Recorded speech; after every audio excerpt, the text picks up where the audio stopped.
வணக்கம் நண்பா. நாம இன்னைக்கு இந்த வீடியோல பார்க்க போறது என்னன்னு பாத்தீங்க அப்படின்னா 2023ல கிட்டத்தட்ட 250க்கு மேற்பட்ட படங்கள் ரிலீஸ் ஆயிருக்கு. இதுல டாப் 10 மூவிஸ், முக்கியமா எனக்கு ஃபேவரட்டா இருந்த மூவிஸ், நான் என்டர்டைன்மெண்டா வந்துட்டு தியேட்டர்ல ரசிச்சு பார்த்த ஒரு 10 படங்கள் வந்துட்டு தரவரிசல் பட்டியல அடக்கி இருக்கிறேன். அதுதான் நீங்க இந்த வீடியோல பார்க்க போறீங்க. சோ வீடியோ பார்த்து முன்னாடி இது வரைக்கும் நம்ம சேனலை யாரும் சப்ஸ்கிரைப் பண்ணா பார்த்துட்டு இருக்கீங்க, சப்ஸ்கிரைப் பண்ணி பக்கத்துல இருக்கிற பெல் ஐகானை கிளிக் பண்ணி வச்சுக்கோங்க. வாங்க வீடியோக்குள்ள போலாம். ஃபர்ஸ்ட் டாப் 10ல 10th பிளேஸ்ல 2 படம் வந்துட்டு இருக்கு. உதயநிதி நடிப்புல வெளிவந்திருந்த மாமன்னன். சோ இந்த திரைப்படத்தை மாரி செல்வராஜ் டைரக்ட் பண்ணியிருந்தாரு. உங்களுக்கு எல்லாருக்குமே தெரிஞ்ச விஷயம் தான்.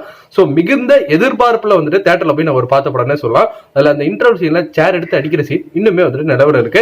அதுக்கப்புறமேட்டு வடிவேலு போர்ஷன் சொல்லி ஆகணும், அவ்வளவு சூப்பரா வந்துட்டு பண்ணியிருந்தாங்க. படத்துல எல்லா சாங்ஸுமே வந்துட்டு ரசிக்கப்படியாவே அமைஞ்சிருந்தது.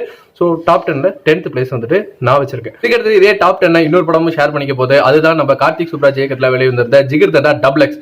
சோ ஜிகர்தண்டா 1 மாதிரி இருக்கும் அப்படின்ட்டு பயங்கர ஹியூமரா இருக்கும் அப்படின்னு நான் எதிர்பார்த்துட்டு போயிருந்தேன். பட் அந்த ஹியூமர் இந்த படத்துல கம்மியா இருந்தாலுமே படத்துல வந்துட்டு சினிமாவோட கனெக்ட் பண்ணி எடுத்த விதம், காட்டுக்குள்ள போனது, யானையை வேட்டையாடுறது அப்படின்ட்டு சேட்டனியோட கேரக்டர், முக்கியமா லாரன்ஸ் எஸ்ஏஜூரியோட 2 பேர்த்தோட பர்ஃபார்மன்ஸ் அப்படிங்கிறது பயங்கரமா இருந்தது. சோ அதனால இந்த படத்துக்கு வந்துட்டு நான் 10th பிளேஸ் கொடுத்துருக்கேன்.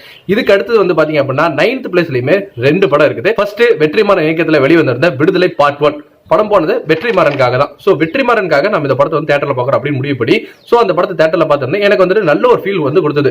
நான் படம் வந்துட்டு ரொம்ப ஸ்லோவா தான் எனக்கு வந்துட்டு ஃபீல் ஆயிருந்தது.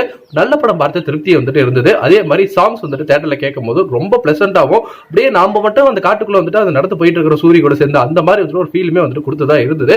சூரியமே கஷ்டப்பட்டு நடிச்சிருந்தாரு. அதுக்கு அடுத்து விஜய் சேதுபதியோட போர்ஷனுமே வந்துட்டு நல்லாவே இருந்தது. பவர்ஃபுல்லான டைலாக் வந்து ரசிக்க முடியா இருந்தது.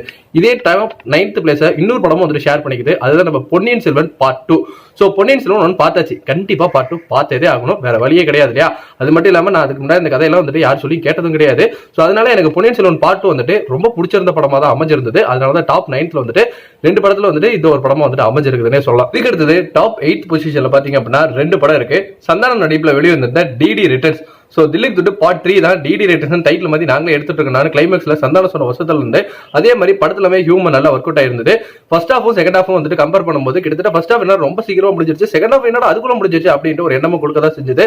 சோ பெருசா போர் அடிக்காம நல்லா ரசிச்சு பார்த்த படமா வந்துட்டு அமைஞ்சிருந்ததுன்னே சொல்லலாம். இதுல இன்னொரு படமா வந்துட்டு பாத்தீங்க அப்படின்னா நம்ம அரிஷ்கலா நடிப்புல வெளிவந்திருந்த பார்க்கிங் அப்படிங்கிற திரைப்படமும் நான் 8வது இடத்துல வச்சிருக்கேன். பார்க்கிங் நான் ரொம்ப ரசிச்சு பார்த்த திரைப்படத்துல ஒண்ணுன்னு சொல்லலாம். இந்த வருஷத்தோட எண்ட்ல வந்து சும்மா கலக்கி இருந்தது. இன்னும் அந்த ரெயின்லாம் இல்ல அப்படின்னா இன்னுமே வந்துட்டு பார்க்கிங் வந்துட்டு பயங்கரமா ஓடி இருக்கும். சின்ன பார்க்கிங் இவ்வளவு பெரிய பிரச்சனை அப்படின்ட்டு அழகா வந்துட்டு டைரக்டர் அந்த படத்தை எடுத்து காட்டியிருந்தாரு. முக்கியமா நம்ம அரிஷ்கலை என்ன தூக்கி சாப்பிடறனால இல்ல, இந்த சைடு வந்து பாத்தீங்க அப்படின்னா MS பாஸ்கர் நடிப்பு அப்படிங்கிறது அற்புதமா வந்துட்டு இருந்தது. இதுக்கு அடுத்தது டாப் 7th பிளேஸ்ல 3 திரைப்படம் வந்துட்டு வச்சிருக்கேன். 3மே வந்துட்டு ஒரு ஃபீல் குட்டான மூவிஸ்னே சொல்லலாம். ஃபர்ஸ்ட் இருகப்பற்று. சோ எதிர்பாராத ஒரு காம்போல கிட்டத்தட்ட வந்துட்டு ஸ்ரீ இருப்பாரு, வித்தாத் இருப்பாங்க, அதே மாதிரி நம்ம விக்ரம் பிரபு, இவங்க 3 பேரோட காம்போல உருவாகி இருந்த படம் தான். அது எலிப்படத்தை டைரக்ட் பண்ணவர் தான் இவரு அப்படின்னு சொன்னா அவங்களே நம்ப மாட்டாங்க. சோ அந்த அளவுக்கு வந்து பாத்தீங்கன்னா படம் அற்புதமா இருந்தது. அந்த டைரக்டர் பேசின அந்த இன்டர்வியூ எல்லாம் பார்க்கும்போது அவ்வளவு சூப்பரா வந்துட்டு பேசியிருந்தாரு. கண்டிப்பா வந்துட்டு இவருக்கு இந்த படம் வந்துட்டு கை கொடுக்கும் அப்படின்னு நான் எதிர்பார்த்து இருந்தேன். அவ்வளவு சூப்பரான ஒரு படம் வந்துட்டு அமைஞ்சிருந்தது. எனக்கு நல்லாவே கனெக்ட் ஆச்சு. முக்கியமா விதாத் அழுகும் போது நமக்குமே அழுகு வந்தது. ஸ்ரீ பாத்ரூம்ல வந்து மனோபாலாட்ட வந்துட்டு அந்த அழுந்துட்டு இருக்கிற சீன் நல்லாவே வந்துட்டு அழுகு வந்தது. சோ அவ்வளவு வந்துட்டு கனெக்ட் பண்ணி பார்க்க முடிஞ்சது என்னால இந்த படத்தை. இதுக்கு அடுத்தது இன்னொரு படம் தான் சித்தா. சோ சித்தாமே வந்து பாத்தீங்க அப்படின்னா சித்தா சொல்லி அடிச்சார், எந்த படம் வருது இல்லையாங்க இந்த ரேட்ல என்னோட படம் வருது, நான் லாக் பண்ணிட்டேன், கூட எத்தனை படம் வந்தா என்ன என் படம் நல்லா இருக்கு அப்படின்ட்டு. சோ அதே மாதிரி இந்த படம் வந்துட்டு நல்ல படமாவே வந்துட்டு அமைஞ்சிருந்தது. நான் சுத்தமா வந்துட்டு இதெல்லாம் வந்துட்டு ஓகேவா இருக்கும்னு நினைச்சிட்டு இருந்தேன். ஆனா இவ்வளவு சூப்பரா இருக்கும் அப்படின்னு நான் சத்தியமா எதிர்பார்க்கவே இல்லை. அதுவே சித்தால அந்த பாட்டுல இப்ப வைப் பண்ணிட்டு எல்லாருமே பண்ணிட்டு இருக்காங்க. பாடல்களுமே அவ்வளவு சூப்பரா இருந்தது. இதுக்கு அடுத்து தான் நம்ம ரியோவோட ஜோ திரைப்படம். சுத்தமா இந்த படம் எல்லாம் வந்ததும் தெரியாது போனதும் தெரியாது அப்படின்னு நினைச்சிட்டு இருந்தோம். அப்படின்னா ஜோ திரைப்படம் அவ்வளவு சூப்பரா இருந்தது. முக்கியமா அந்த ஹீரோயின் டெத்துக்கு அப்புறம் ரியோ வந்துட்டு அழுதுட்டு வீட்டு விட்டு வெளியே வர அந்த காட்சிகள் வந்துட்டு உண்மையான எனக்கு கண்ணே கண்ணுங்கிருச்சுன்னா பாத்துக்கோங்களேன். அந்த அளவுக்கு வந்துட்டு அவரோட பர்ஃபார்மன்ஸ் ஆகட்டும், அவரோட முந்தைய படங்களை கம்பேர் பண்ணும்போது ஜோ வந்துட்டு பயங்கரமா இருந்தது இல்ல அப்படிங்கிற அளவுல அவரோட பர்ஃபார்மன்ஸ் ஸ்டைல் பண்ணியிருந்தாங்க. பாட்டு அழகா இருந்தது. முக்கியமா ஹீரோயின்மே பயங்கர அழகா இருந்தாங்க. இந்த 3 படம் தான் டாப் 7th பொசிஷன் வந்து பிடிச்சிருக்கு. இதுக்கு அடுத்தது டாப் 6ல இருக்கக்கூடிய 2 திரைப்படங்கள் அதுமே ஃபீல் குட் மூவிஸ் தான், Tata and good night. So Tata திரைப்படம் எடுத்துக்கிட்டீங்கன்னா கவின் நடிப்புல வந்துட்டு அடுத்த ஒரு மைல் ஸ்டோன்னே சொல்லலாம். சோ அந்த அளவுக்கு வந்துட்டு எல்லாருமே ரசிச்சு பார்த்த ஒரு திரைப்படமா வந்துட்டு அமைஞ்சிருந்தது. இந்த சைட் குட் நைட் எடுத்துக்கிட்டோம்னா மணிகண்டனுக்குமே அடுத்த லைஃப்ல வந்துட்டு ஒரு மைல் கல்னே சொல்லலாம். சோ குட் நைட் எல்லாருமே வந்துட்டு ட்ரைலர் பார்த்துருப்போம். சோ கரெக்டா தான் ஒரு மெயின் பாயிண்டா இருக்க போகுது அப்படிங்கிறத அதை வெஸ்ட் இவங்க எவ்வளவு பிளே பண்ணிருக்காங்க. முக்கியமா அந்த மாமா மச்சான் நடிப்புல அந்த 2 பேருமே போர்ஷன் அப்படிங்கிறது பயங்கர ரசிக்க முடியாது. பாடல்களுமே வந்துட்டு கேட்க முடியாம வந்துட்டு அமைஞ்சிருந்தது. இந்த 2 படம் வந்துட்டு டாப் 6ல வந்துட்டு வச்சிருக்கேன். அதுக்கு அடுத்தது டாப் 5th பொசிஷன்லயுமே 2 படம் இருக்கு. ஃபர்ஸ்ட் நம்ம தலையோட துணிவு. சோ துணிவு வந்துட்டு எனக்கு எச் வினோத் சைடுல இருந்து இந்த மாதிரி ஒரு படம் தான் எதிர்பார்த்தேன். தலை இப்படி பார்க்கணும் தான் இருந்தது. டான்ஸ் ஆடுறாரு, இங்க பாருங்க டைலாக் பேசுறாரு, பெர்ஃபார்மன்ஸ்ல பின்னி பெடல் எடுக்கிறாரு அப்படின்ட்டு ஒரு மாதிரி வந்துட்டு ஒரு மங்காத்தாக்கு அப்புறமேட்டு இந்த அஜித் வந்து நெகட்டிவ் ஷேட்ல பயங்கரமா வந்துட்டு நம்ம எச் வினோத் காட்டியிருந்தாரு. முக்கியமா ஒரு ஸ்டைலுக்கே வந்துட்டு படத்தை எத்தனை வரையும் பார்க்கலாம்டா அப்படிங்கிற அளவுல வந்து அமைஞ்சிருந்தது. அதே மாதிரி படத்தோட பாடல்களாகட்டும், மஞ்சு வாரியர் ஒரு சீன்ஸ் ஆகட்டும் எல்லாமே வந்துட்டு ரசிக்கும்படியாவே இருந்ததுன்னே சொல்லலாம். இது அப்படியே கட் பண்ணா இன்னொரு படம் வந்துட்டு நம்ம சூப்பர் ஸ்டாரோட ஜெயிலர். சோ அண்ணதுக்கு அப்புறம் ஜெயிலர் பாக்குற தியேட்டர்ல அதுவும் நெல்சன் எப்படி இருந்தாலும் கம்பா கொடுத்தே ஆகணும்டா அப்படின்ட்டு நம்ம எல்லாருமே உட்காந்துட்டு இந்த சமயத்துல சூப்பரா தரமா வந்து இறக்கிருந்தாரு. முக்கியமா அதர் லாங்குவேஜ் 3 சூப்பர் ஸ்டார்ஸ் உள்ள இறக்கி பயங்கர தியேட்டர் மாஸ்க்கு மொமெண்டா வந்துட்டு அமைஞ்சிருந்தது ஜெயிலர். இதுக்கு அடுத்தது வந்து பாத்தீங்க அப்படின்னா டாப் 4th பொசிஷன்ல இருக்கிறது 2 திரைப்படங்கள், மார்க் ஆண்டனி, மாவீரன். ஸோ மார்க்கெட்டிங் எடுத்துட்டோம் அப்படின்னா ஒரு தேட்டரிக்கல் எக்ஸ்பீரியன்ஸ் அவ்வளோ வந்துட்டு பார்த்தீங்கன்னா கிரிட்டிக்கலான படத்தை அவ்வளோ சூப்பராக ஆதிக்கு வந்துட்டு ப்ரெசென்ட் பண்ணியிருந்தாரு. இதுக்கு முந்தைய படங்கள் வந்துட்டு ஆதிக்கு சரியா போகல அப்படின்னாலும் இந்த படத்தை வந்துட்டு ஆதிக்கு நம்பி விஷால் கொடுத்திருந்தாரு பார்த்தீங்களா, அதுதான் அங்கே விஷால் நிற்கிறாரு. ஏன்னா விஷாலுக்குமே பெருசாக வந்துட்டு முந்தைய படங்கள் வந்துட்டு போகல. ஆனால் இவங்க 2 பேருமே சேர்ந்து எடுத்த இந்த திரைப்படம் வந்துட்டு 100 கோடி ரூபா கிளப்ல இணைய அளவுக்கு வந்துட்டு தாறுமாறான வெற்றி. முக்கிய காரணம் வந்துட்டு சில்க்கு கொடுத்தே ஆகணும். இதுக்கு அடுத்தது எஜ்ஜே சூர்யாவுக்குமே கொடுத்தாகணும். எல்லாருமே வந்துட்டு சிறப்பான பெர்ஃபார்மன்ஸ் வந்து கொடுத்திருந்தாங்க. அது போன்ல டைம் டிராவலா பொம்பளை சோக்கு கேட்குறாங்க டைலாக்லாம் வந்துட்டு இப்போ வரைக்குமே ட்ரெண்ட் ஆகிட்டு இருக்கு. இதுக்கு அடுத்தது வந்து பாத்தீங்க அப்படின்னா இன்னொரு படம் தான் மாவீரன். நான் ரொம்ப ரசிச்சு பார்த்த திரைப்படமாவே இருந்ததுன்னு சொல்லலாம். மண்டேலா டைரக்டர் தான் இந்த படத்தை எடுக்கிறாரு அப்படிங்கும்போது அது ஒரு எதிர்பார்ப்பு. சிவகார்த்திகேயனுக்கு விஜய் சேதுபதி வந்து வாய்ஸ் கொடுக்குறாரு மேல இருந்து அந்த ஒரு குரலுக்கு அப்படின்னு சொல்லும் போது செம்மையா இருக்கலாம் அப்படின்னு சொல்லிட்டு இருந்தேன். அதே மாதிரி வந்து ஃப்ரெண்ட்ஸா கேங்கா சேர்ந்து பார்த்ததுனால எனக்கு பெருசா இந்த படம் வந்துட்டு எங்கேயுமே போர் அடிக்கல, அவ்வளவு சூப்பரா வந்துட்டு போயிருந்தது. நான் மாவீரன் வந்துட்டு என்ஜாய் பண்ணி பார்த்த படத்துல டாப் 4th பொசிஷன் வந்துட்டு வச்சிருக்கிறேன். டாப் 3ல வந்து பாத்தீங்க அப்படின்னா 2 திரைப்படம், அது 2மே வந்துட்டு நம்ம தளபதியோட திரைப்படம் தான்.